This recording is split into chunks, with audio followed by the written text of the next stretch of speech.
오늘의 헤드라인입니다. 정부는 감염 경로가 확실하지 않은 코로나19 확진 환자들이 나오자 지역사회 확산 방지를 위해 역량을 집중하기로 했습니다. 진단검사를 확대해 환자를 조기에 발견하고 지역사회와 의료기관의 감시 체계를 구축하기로 했습니다. 코로나19 국내 28번째 환자인 30대 중국 여성이 퇴원했습니다. 앞서 22번 환자도 퇴원해 완치 환자는 총 10명으로 늘었습니다. 국내 연구팀이 빅데이터를 분석했더니 후대에 가장 큰 영향을 끼친 작곡가가 베토벤이라는 사실을 밝혀냈습니다. 연구팀은 이번 연구 방식을 활용하면 최근 등장하는 음악이나 미술 분야, 인공지능 창작물의 예술적 가치를 평가하는 일도 가능할 것으로 보고 있습니다. 길을 걷다 보면 변압기나 전력 개폐기가 불법 광고물이나 낙서로 더러워진 모습을 종종 볼 수 있습니다. 국내 연구진이 연립해 세정작용 원리를 응용해 광고물 부착이나 낙서를 할 수 없도록 하는 코팅 기술을 개발했습니다. 오늘 과학 돋보기에서는 전력 설비 유지 관리 기술에 대해 알아봅니다.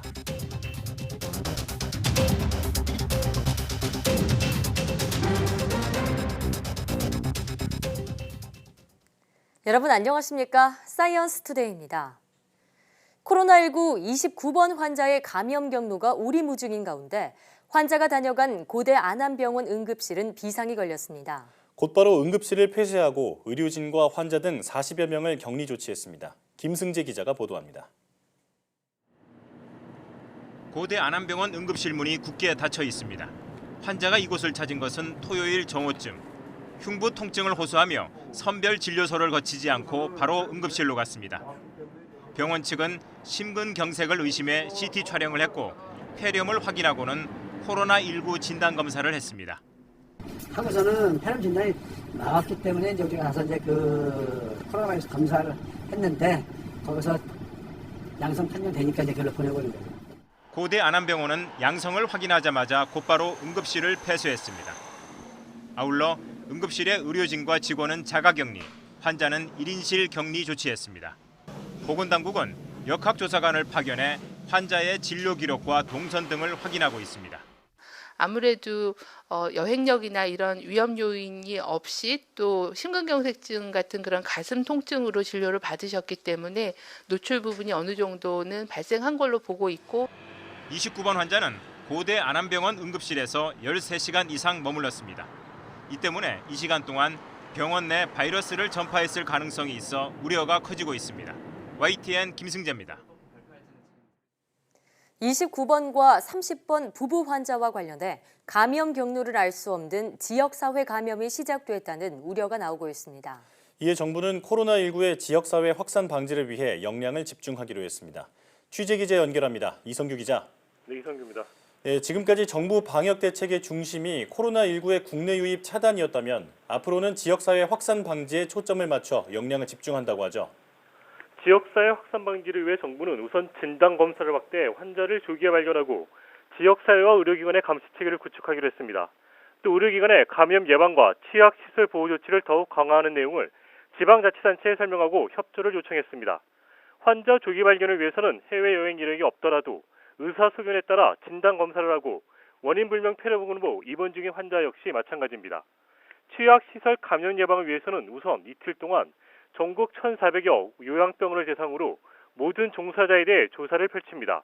해외여행 이력과 업무 배제 여부를 조사하고 폐렴 환자 입원 여부와 조치 내용, 면회객 제한 여부 등을 점검합니다. 정부는 또 행정안전부와 각 지자체에 자가격리자 관리 강화와 시도별 접촉자 격리시설 확대 등 지역사회 감염 전파를 막기 위한 노력을 지속해 줄 것을 요청했습니다. 시도별로 병상, 인력 운영 계획에 대해 1:1 점검도 실시합니다. 또 취약시설의 감염 예방 조치 상황에 대해서도 앞으로 지자체와 합동 점검할 계획입니다. 지금까지 YTN 사이언스 이성규입니다. 코로나19 국내 28번 환자인 30대 중국 여성이 퇴원했습니다. 28번 환자가 입원 치료를 받은 명지병원 측은 이 환자가 17일 오후 3시 15분쯤 퇴원했다고 밝혔습니다. 앞서 중앙방역대책본부는 28번 환자가 입원한 뒤 실시한 바이러스 검사에서 3회 연속 음성으로 확인돼 격리 해제된다고 밝혔습니다. 28번 환자는 지난주 퇴원한 3번 환자의 지인으로 지난달 20일 중국 우한에서 입국했습니다. 28번 환자는 3번 환자와 마지막 만난 날을 기준으로 17일 만에 확진 판정을 받아 최장 14일로 알려진 잠복기 논란을 일으켰습니다. 국내 신종 코로나 바이러스 감염증 코로나19 22번 확진 환자가 퇴원했습니다. 광주 전남 환자 중 첫 완치 후 퇴원 사례입니다. 이 환자는 16번 환자의 오빠로 설 연휴인 지난달 25일 전남 나주의 집에서 여동생 가족과 식사하며 접촉했습니다. 16번 환자와 딸인 18번 환자가 확진 판정을 받자 자가격리에 들어갔으며 지난 6일 확진 판정을 받고 조선대병원 국가지정 입원치료 병동에서 입원 치료를 받아왔습니다.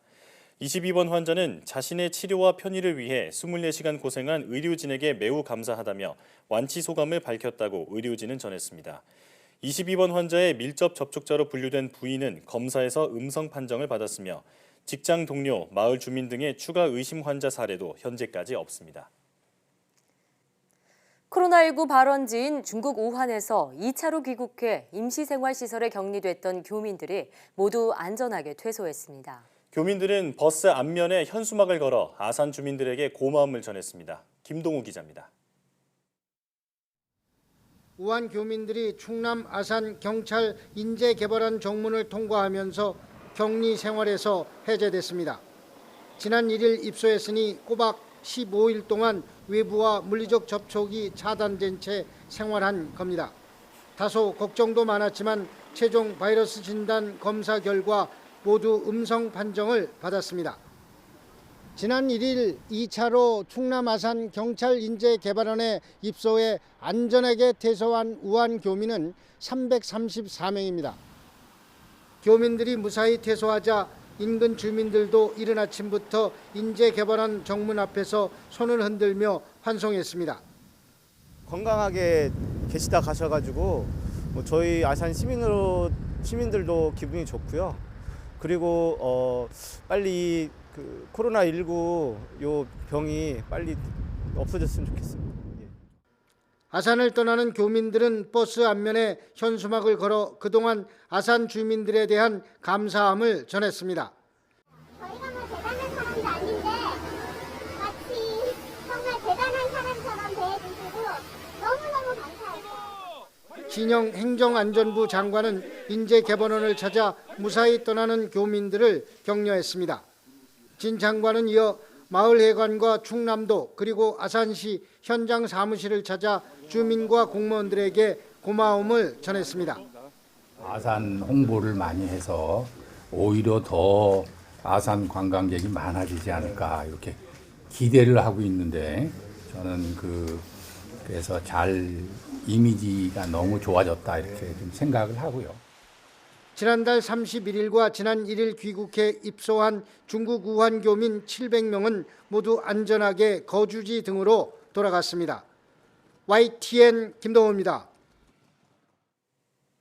문재인 대통령은 코로나19의 경제적 피해가 메르스 때보다 더 크다면서 이제는 경제 활력을 되살리는 데 전력을 기울일 때라고 강조했습니다. 국민들께 정부 대응을 믿고 일상적 소비 활동에 나서줄 것을 당부하면서 자영업자들의 임대료 문제에 대한 범정부적인 지원도 약속했습니다. 문 대통령의 경제부처 업무보고 모두 발언을 들어보겠습니다. 그야말로 비상하고 엄중한 상황입니다. 국내의 소비 활동과 여가 활동까지 과도하게 부풀려진 공포와 불안 때문에 지나치게 위축된 측면이 있습니다. 이제는 국민의 안전을 지키는 한편 경제 활력을 되살리는 데 전력을 기울여야 할 때입니다. 정부는 끝까지 긴장하며 방역에 최선을 다할 것입니다. 국민들께서도 정부의 대응을 믿고 각자의 안전수칙을 철저히 지키면서 정상적인 일상활동과 경제활동으로 복귀해 주실 것을 다시 한번 당부드립니다. 지금 전주시를 비롯한 일부 지역에서 코로나19의 피해를 함께 극복하기 위한 건물주들의 자발적인 상가 임대로 인하 운동이 일어나고 있습니다. 착한 임대인 운동에 깊이 감사드리면서 범정부적인 강력한 지원과 함께 상가 임대인과 임차인 사이에서도 상생의 노력이 함께 펼쳐지기를 바람하지 않습니다. 코로나19 감염증 확산으로 어려움을 겪는 여행업과 숙박업계에 무담보로 특별융자 500억 원이 지원됩니다. 관광업계의 피해를 줄이고 조기 경영 안정을 돕기 위해 관광진흥개발기금 상환도 미뤄줍니다. 문화체육관광부는 코로나19로 도산 위기까지 몰린 관광업계 지원을 위해 이러한 내용을 담은 긴급 금융지원책을 발표했습니다. 먼저 관광기금을 활용해 500억 원 규모로 신설되는 특별융자는 중소관광업체에 담보 없이 공적기관의 신용보증을 토대로 지원됩니다. 융자 금리도 기존 1.5%에서 1%로 내려주고 지원 한도는 1억 원에서 2억 원으로 늘어나며 상환 기간은 기존 5년에서 6년으로 길어집니다. 이와 아울러 관광기금 융자를 받은 뒤 1년 안에 원금 상환을 하기 힘든 관광업체는 융자를 받은 은행에 유예를 신청할 수 있습니다. 일본 요코하마항에 정박한 크루즈선에서 또 무더기로 코로나19 감염자가 나왔습니다. 크루즈선 이외의 일본 전역에서도 감염자가 속출하면서 일본 전체 확진자 수는 400명을 넘었습니다. 도쿄에서 황보현 특파원이 보도합니다. 요코하마항에 정박한 크루즈선에서 하루 만에 또 무더기 감염이 확인됐습니다. 가토 가스노부 일본 후생노동상은 크루즈선에서 감염자 70명이 새로 확인됐다고 말했습니다. 이로써 크루즈선 감염자는 355명으로 늘었습니다. 지금까지 930명에 대한 검사에서 40% 가까이가 감염자로 확인된 겁니다. 당초 이 배에는 3,700여 명이 타고 있었는데 감염이 확인된 사람들과 80대 이상 고령자 일부를 제외하고 대부분이 배 안에 격리돼 있습니다. 크루즈선 밖에서도 감염 확산이 잇따르고 있습니다. 도쿄에서는 야간 뱃놀이 관광에 나섰던 택시기사 등이, 와카야마현에서는 병원 의사와 환자가 꼬리에 꼬리를 물듯이 감염됐습니다.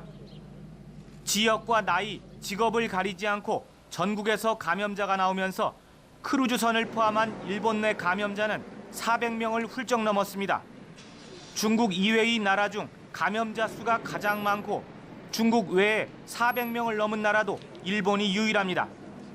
당초 공항과 항만을 철저히 통제해 일본 내 바이러스 유입을 차단하는 데만 골머려온 일본 정부는 뒤늦게 방향 수정에 나섰습니다. 이미 유입된 바이러스 확산을 최소화하고 감염자 치료에 더 중점을 두기로 한 겁니다. 今本当に力を出すところだと思うんですね。粘り強くしっかり疫学調査も含めてですね対応することが大事かなと思います。 감염 확산으로 불안감이 커지면서 도쿄 올림픽이 제대로 치러질 수 있을지 우려하는 목소리도 나옵니다.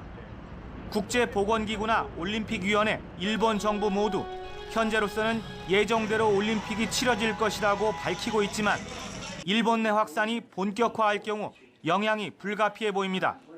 도쿄에서 YTN 황보현입니다.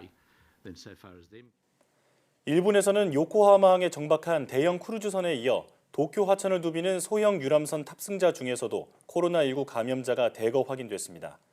교도통신 등 일본 언론 보도 내용을 종합하면 도쿄 하천에서 운행 중인 소형 유람선 야카타 분해에 같은 날 탑승한 이들 가운데 11명의 감염자가 확인됐습니다. 이들은 지난달 18일 도쿄의 한 개인 택시 조합이 야카타 분해를 전세 내 조합원과 가족 등 80명 규모로 개최한 선상 신년회에 참가한 택시기사 6명, 택시기사 가족 혹은 동거인 3명, 야카타 분해 종업원 2명 등입니다. 선상 신년회에 직접 참석하지는 않았지만 참석 후 감염이 확인된 이들과 관계 있는 감염자도 여럿 확인됐습니다. 이들은 야카타 분해에 탑승한 후 감염이 확인된 이들과 접촉했거나 접촉했을 가능성이 있어 감염 경로가 주목됩니다. 이처럼 코로나19 감염자가 급속히 늘고 있는 일본 크루즈선의 한국인 탑승객을 국내로 이송하는 방안이 추진됩니다. 정부는 코로나19 음성으로 확인된 우리 국민이 한국으로 오길 원한다면 일본 정부와 국내 이송 방안을 협의하겠다고 밝혔습니다. 김평경 기자입니다. 어느새 감염자가 300명을 훌쩍 넘은 일본 크루즈선 다이아몬드 프린세스호의 코로나19 확산세가 가속화하자 각국이 속속 자국민을 데려오는 전세기를 보내기로 결정하고 있습니다. 우리 정부도 이런 흐름에 가세해 한국인 탑승객을 국내로 데려오는 방안을 추진합니다. 한국인 승객 9명과 승무원 5명 등 14명 가운데 음성 판정을 받고 한국으로 오길 원하는 이는 국내로 이송할 계획입니다. 한국인 탑승객 중에 아직 감염자는 없는 상태입니다. 정부는 2월 19일 이전이라도 일본 당국의 조사 결과 음성으로 확인된 우리 국민 승객 중 귀국 희망자가 있다면 국내 이송 방안을 추진하기로 하였습니다. 정부는 한국인 탑승객의 의사를 먼저 파악해 일본 정부와 협의하고 귀국 여부와 상관없이 영사 조력을 계속 제공할 방침입니다. 이와 함께 정부는 감염 경로가 분명하지 않은 환자가 발생하고 있는 일본에서 지역 감염이 확산하는지 예의주시하기로 했습니다. 다만 아직은 일본의 지역 감염이 심각한 수준은 아니라고 판단해 감염병 오염구역 지정은 검토하고 있지 않다고 밝혔습니다. 현재는 아주 부분적인 소규모의 제한적인 그런 지역 전파이기 때문에 위험적으로 오염적으로 지정한다든지 그런 것은 검토하고 있지 않고요. 정부는 일본이 조만간 지역 감염에 대처하기 위해 좀 더 강화된 감염 대책을 시행할 것으로 기대했습니다. YTN 김평정입니다. 과학기술정보통신부와 금융위원회, 경찰청은 최근 코로나19와 관련된 보이스피싱과 스미싱 범죄가 늘고 있다며 주의를 당부했습니다. 보이스피싱 전화 사기는 보건당국이나 확진자 등을 사칭하며 금전을 요구하고 스미싱은 마스크 무료 배포나 택배 지연 등의 가짜 문자 메시지를 보내는 사례가 있다고 정부는 설명했습니다.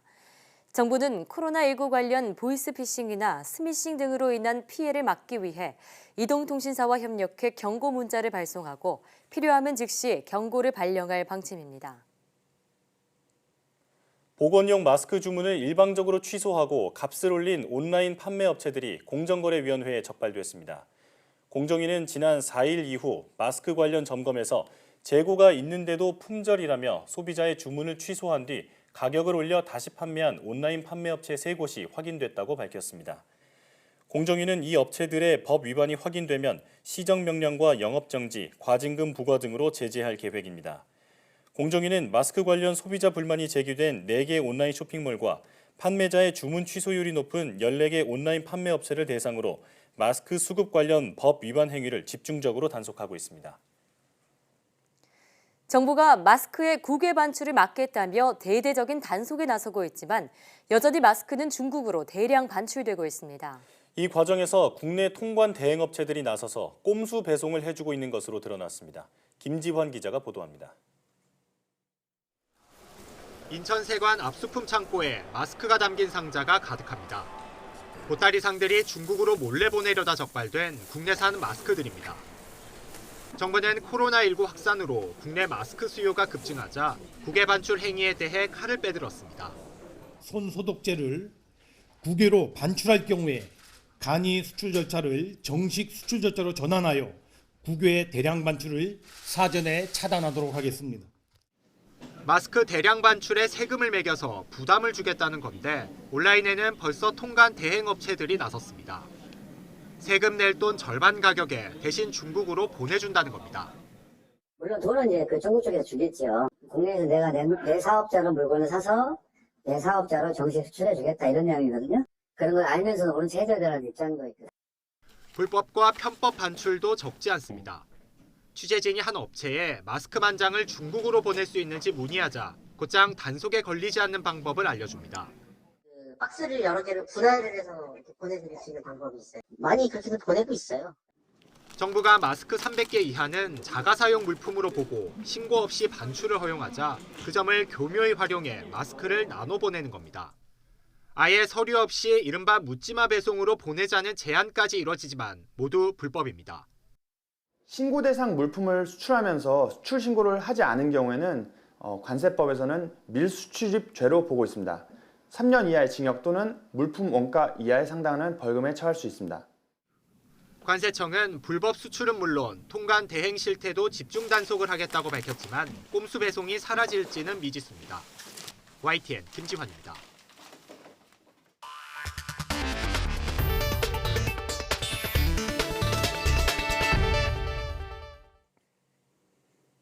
이철원 대우조선해양 책임연구원과 박성균 서진에너지연구소장이 대한민국 엔지니어상 2월 수상자에 선정됐습니다. 대기업 부문 수상자인 이 연구원은 소음 해석 프로그램을 국산화하고 선박 설계에 적용할 수 있도록 표준화 기술을 개발한 공로를 인정받았습니다. 중소기업 부문 수상자인 박 소장은 생물학적 하수 및 폐수 처리 기술을 개발하고 상용화했습니다. 대한민국 엔지니어상은 산업 현장의 기술 혁신에 장려하고 기술자를 우대하는 풍토를 만들기 위해 마련된 상으로 매달 대기업과 중소기업 엔지니어 1명씩을 선정해 장관상과 상금 700만 원을 수여합니다. 베토벤은 서양 클래식 음악을 대표하는 작곡가죠. 최근 그의 음악적인 업적이 과학적으로도 입증됐습니다. 빅데이터로 분석을 해봤더니 베토벤이 후대에 가장 큰 영향을 끼친 작곡가로 꼽혔습니다. 보도에 이혜리 기자입니다. I'll keep the beat for you.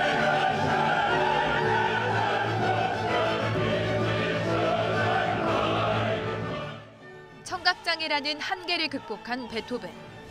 그가 만든 음악은 여전히 전 세계 클래식 무대에서 가장 많이 연주되고 있습니다. 그의 영향력은 빅데이터를 통해서도 그대로 입증됐습니다. 국내 연구팀이 1700년에서 1900년 사이 작곡가 19명의 곡 900개를 분석했습니다. 이 곡들의 악보에서 동시에 연주되는 음정인 이른바 코드워드를 추출해 각각 얼마나 비슷한지 서로 어떻게 영향을 주고받았는지를 확인한 겁니다. 그 결과 베토벤 작품의 코드워드가 후대 작곡가들에게 가장 많은 영향을 끼친 것으로 나타났습니다. 현대음악으로 오는 시기까지 그 1등 자리를 놓지 않아요. 새로운 것도 많이 시도했는데 그 새롭게 만들어낸 시도들이 뒷사람들한테 많이 영감을 줬다는 거예요. 베토벤의 영향력이 높아진 시점은 19세기 초 고전기에서 낭만기로 음악사의 패러다임 전환이 일어난 시점과 일치했습니다. 창의성이 가장 높은 작곡가는 러시아 출신의 라흐마니노프였습니다. 라흐마니노프는 1900년대에 진입기에 들어간 대단히 후기 사람에도 불구하고 그러니까 다른 사람보다 훨씬 비교 대상이 많았음에도 불구하고 참신성이 높게 나왔다는 건 그만큼 노력을 했다는 거죠. 연구팀은 이번 연구 방식을 활용하면 최근 등장하는 음악이나 미술 분야 인공지능 창작물의 예술적 가치를 평가하는 일도 가능할 것으로 보고 있습니다. YTN 사이언스 이혜리입니다. 충청과 호남 등 서쪽 지역에 대설특보가 내려진 가운데 전국에 많은 눈이 내렸습니다. 모처럼 온 세상이 하얗게 변해 아름다운 설경을 선사했는데 어른과 아이 할 것 없이 겨울왕국의 정취를 만끽했습니다. 이상곤 기자입니다. 온 세상이 하얀 눈으로 뒤덮였습니다. 길게 늘어선 산성과 우뚝 솟은 소나무에도 눈이 소복하게 쌓여 장관을 연출합니다. 아무도 밟지 않은 눈 위를 걸어보고 눈이 만든 아름다운 설경을 연신 카메라에 담아봅니다. 눈이 참 오래간만에 이렇게 흡족하게 오니까 기분이 좋습니다. 이번 주 내내 구경들을 많이 오실 것 같습니다. 농촌 마을도 겨울왕국으로 변했습니다. 지붕마다 새하얀 이불을 뒤집어 썼고 나무들도 흰옷으로 갈아입었습니다. 농민들은 바닥에 쌓인 눈을 치우며 분주하게 움직였습니다. 기분이 상쾌하고요. 자고는 조금 미끄러서 노인들은 좀 걸음걸이에 좀 지장이 있으니까 좀 주의를 해야 할 것 같네요. 차 위에도 제법 많은 눈이 쌓였습니다. 쌓인 눈을 쓸어내리는 불편함에도 모처럼 내린 눈이 반갑기만 합니다. 시골이니까 아무래도 차 운행에 이제 미끄러우니까 그게 좀 애로사항이 있지만 하여튼 그거 말고는 너무 좋아요. 세상이 막 밝아지는 것 같아서. 누구보다 가장 신난 건 아이들입니다. 추운 날씨에도 아이들은 눈사람을 만들며 눈과 함께 즐거운 추억을 만들었습니다. 눈을 뭉쳐 던지기도 하고 서로 썰매를 끌어주다 보니 시간 가는 줄도 모릅니다. 집에서 있는 것보다 친구들이랑 뛰어서 놀고 눈사람 만드니까 되게 재밌어요. 입춘이 지나 뒤늦게 찾아온 눈꽃 세상. 쌓인 눈 때문에 걱정도 앞섰지만 오랜만에 순백의 낭만을 만끽하기에는 더없이 좋았습니다. YTN 이상군입니다.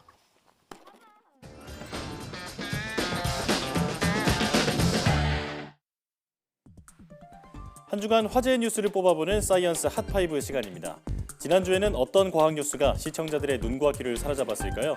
5위부터 만나보시겠습니다.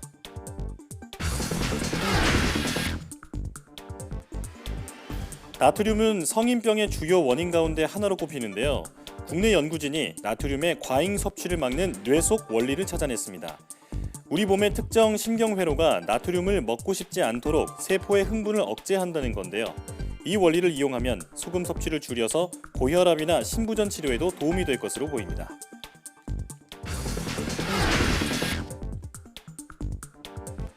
최근 코로나19가 전 세계적으로 퍼지면서 가짜 뉴스도 덩달아 기승을 부리고 있습니다.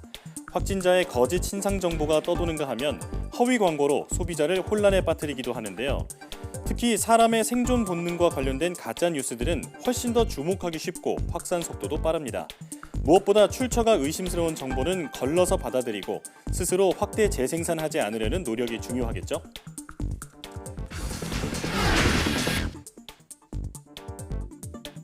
흔히 아침에 잠을 깨기 위해 마시는 커피 많이 드시고 계시죠? 그런데 8시부터 9시 사이에 마시는 커피는 각성 효과가 크지 않다고 합니다. 이 시간대에는 에너지의 회복을 돕는 호르몬인 코르티솔이 많이 분비돼서 카페인이 제 역할을 못하기 때문인데요. 각성 효과를 위해서라면 오전 9시 반부터 11시 반 사이에 커피를 마시는 것이 가장 효과적이라고 하네요.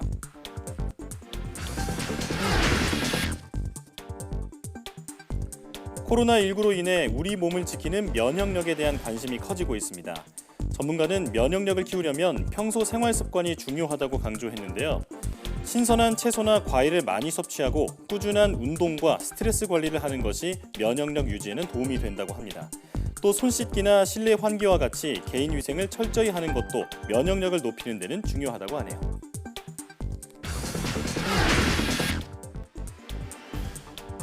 지난주 시청자들이 가장 관심을 가진 소식 역시 면역력 이야기였습니다.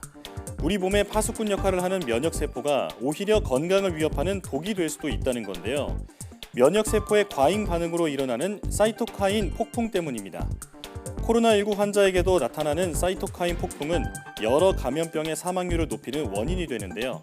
현재 여러 연구진이 이를 억제하는 치료법을 찾기 위해 노력 중이라고 하네요. 지금까지 사이언스 핫5였습니다.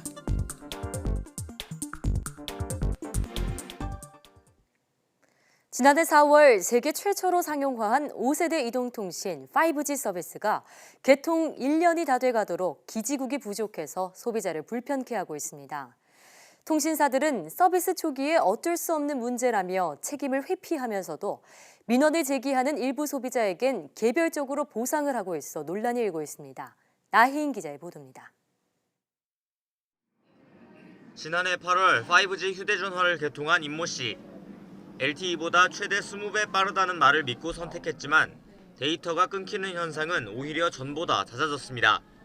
통신사 광고가 너무 혹했기 때문에 이제 그걸 믿고서 했는데 가입하고 나서부터 바로바로 이런 장애들이 터졌고 통신사에 문의를 했을 때는 광고는 추상적인 것이다. 되게 황당했었어요. 지난달까지 전국에 설치된 5G 기지국은 9만 2천여 대로 LTE의 10% 수준입니다. 기지국의 47%가 집중된 수도권에서도 주요 도심을 제외하면 여전히 잘 안 터지는 곳이 많습니다. 서울의 한 지하철역 앞입니다. 출구 밖에서는 이렇게 5G 통신이 제대로 연결되고 있습니다. 지하철역 안으로 한번 내려가 보겠습니다. 불과 한층 내려왔을 뿐인데 LTE 통신으로 바뀝니다. 이렇게 통신이 수시로 바뀌게 되면 휴대전화 배터리도 더 빨리 소모된다고 합니다. 상황이 이렇다 보니 5G 가입자 4명 중 3명은 서비스에 불만을 느끼고 있는 것으로 조사됐습니다. 가입자 대부분은 개통 전에 이런 통신 장애 가능성을 충분히 안내받지 못했다고 주장합니다. 보험 약관을 빠르게 읽는 것처럼 그 문장이 저는 무엇을 의미하는지도 몰랐고 컴플레인을 했을 때에는 소비자가 거기다 사인을 했기 때문에 우리는 책임질 일이 없다. 통신업계는 LTE 초기 단계에서도 비슷한 불편이 있었다며 애초 계획보다 빨리 5G 기지국을 구축하고 있다고 밝혔습니다. 그러면서도 민원을 제기한 일부 고객에게만 비공개로 보상을 진행해 논란을 키우고 있습니다. 정확하게 기억했는데 많은 중반대인 것 같아요. 지원해 주시겠다고 자존심이 많이 상해갖고 괜찮습니다. 뭐 그거 받으려고 제가 그쪽에 전화 드린 것도 아니고. 주파수 대역이 높아 장애물을 쉽게 통과하기 어려운 5G 특성상 LTE보다도 더 많은 기지국이 필요한 상황. 불편이 한동안 계속될 수밖에 없는 만큼 시민단체들은 통신업계에 적극적인 보상 대책을 주문하고 있습니다. 5G 서비스가 안정될 때까지는 5G 요금 할인이 있어야 된다라고 일단 얘기를 하고 있고요. 사용의 불편을 경험해서 다시 LTE로 돌아가시고 싶어 하시는 분에게는 위약금 없는 해지를 해줘야 된다. 세계 최초 상용화에만 집착해 급하게 5G 서비스를 밀어붙인 정부의 실질적인 대책도 필요하다는 지적입니다. YTN 나혜인입니다.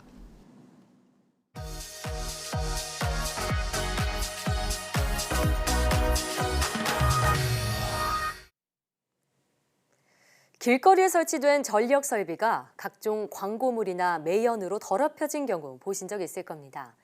연잎의 표면을 모방해 전력 설비의 오염을 막고 스스로 세정하는 코팅 기술이 개발돼 화제인데요.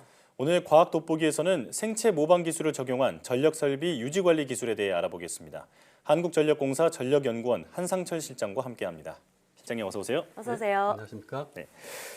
우리가 길거리를 다니다 보면 전봇대나 변압기에 불법 광고물들이 덕지덕지 붙어 있는 걸 자주 보게 되는데요. 그걸 또 붙이고 떼면서 오염물질이 많이 묻잖아요.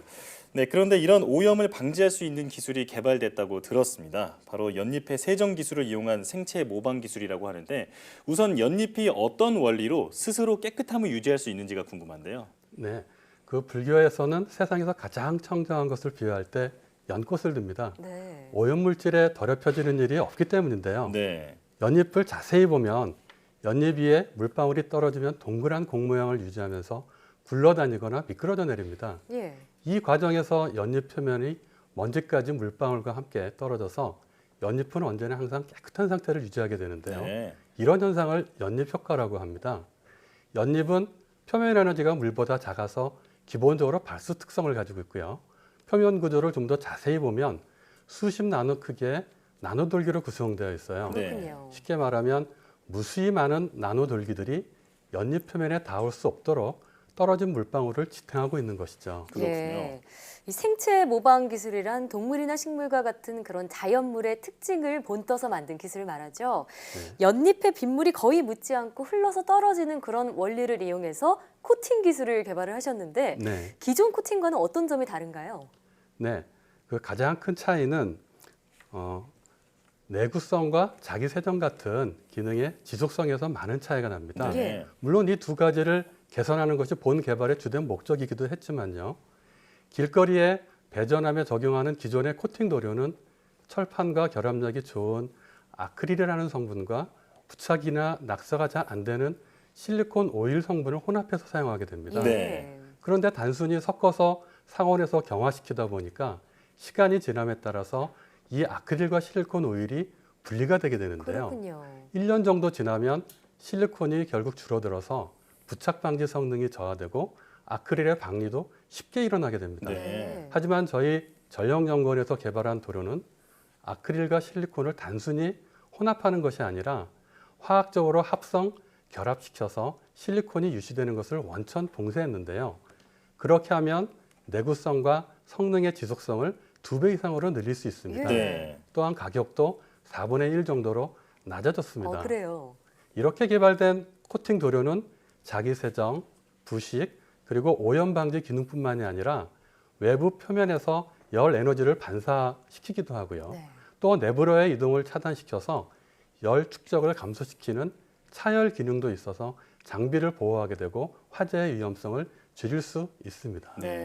이 오염 방지는 물론 화재 예방까지 할 수 있는 아주 획기적인 도료군요.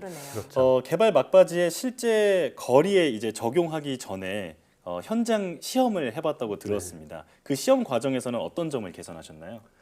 그 아크릴과 실리콘을 합성한 전력연구원이 개발한 도료, 그리고 아크릴과 실리콘 오일을 단순 혼합한 기성품 도료, 그리고 실리콘 레진 계열의 기성품 도료 3가지 종류를 외암에 코팅해서 지난 19년 3월부터 지금까지 부착 방지 성능 평가와 낙서 방지 평가를 하고 있습니다.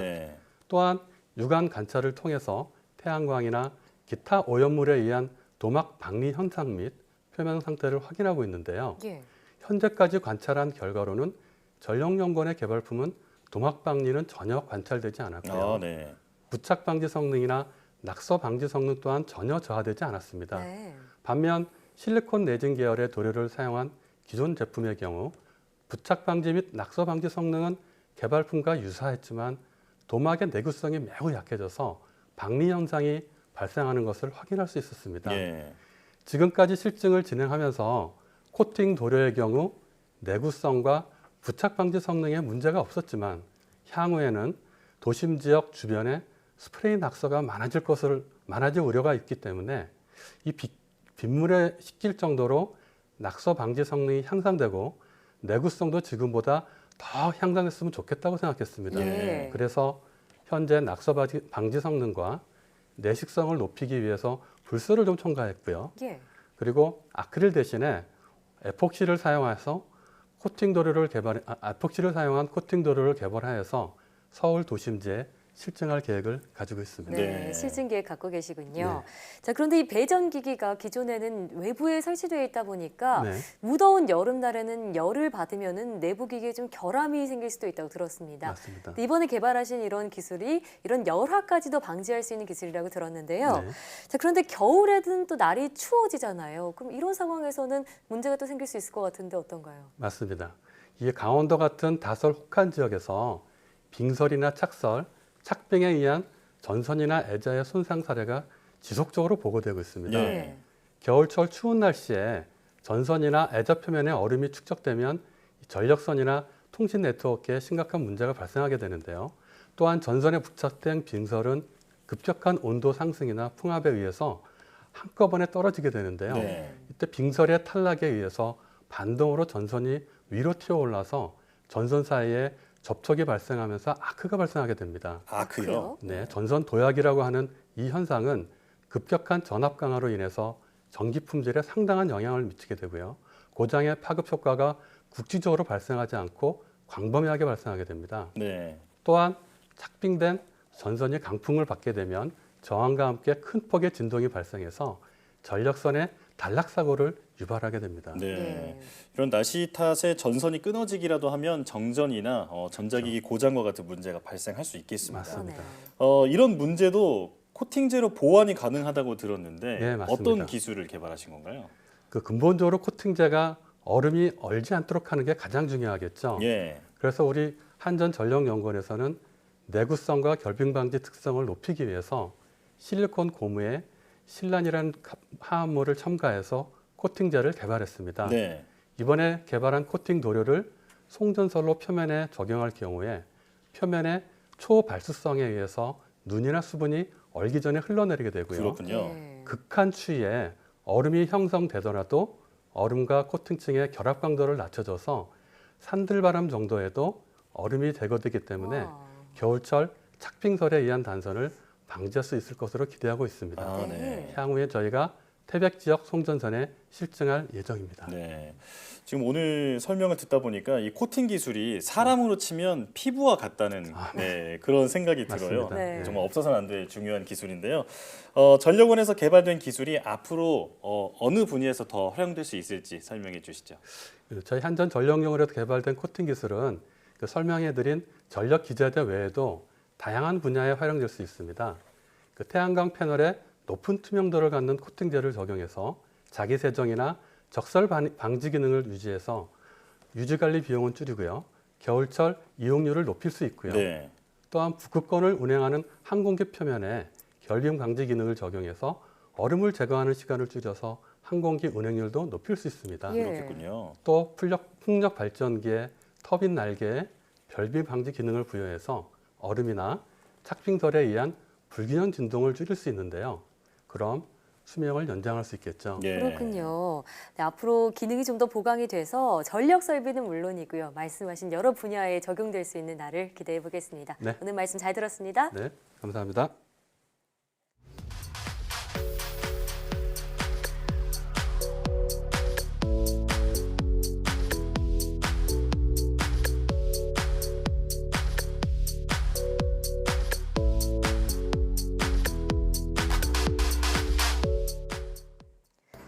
코로나19로 직격탄을 맞은 곳 중 하나가 바로 화훼 농장입니다. 학교 졸업식을 비롯한 주요 행사가 줄줄이 취소돼 꽃 소비가 크게 줄었기 때문인데요. 이들을 돕기 위해 전국에서 꽃 소비 운동이 벌어지고 있습니다. 지자체도 금융 지원과 홍보 촉진 등 이들을 도울 방안을 내놓았습니다. 올겨울은 유난히 포근했죠. 하지만 어느 때보다 추운 겨울을 보내고 있을 이웃을 위해 꽃을 사보는 건 어떨까요? 사이언스 투데이 오늘 저희가 준비한 소식은 여기까지입니다. 함께해 주신 여러분 고맙습니다.